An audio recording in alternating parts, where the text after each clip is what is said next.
ko nañ leen bàyyi ak seen jagle. jeex na gis nga looluy mbir mi Cheikh Ibra nag ku ko xamewul fii doo ko xam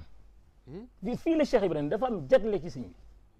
coobare yi sëriñ bi la léegi am na lu doy waar loo ci xew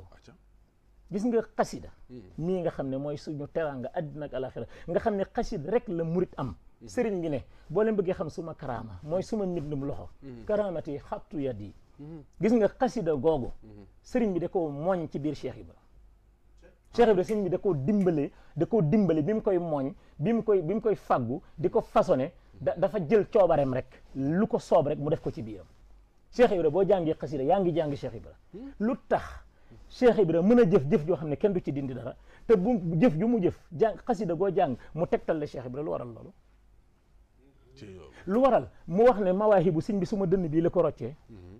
ak yeneen i xasida lu waral raaya ñu dëkkale ko Cheikh Ibra jox ko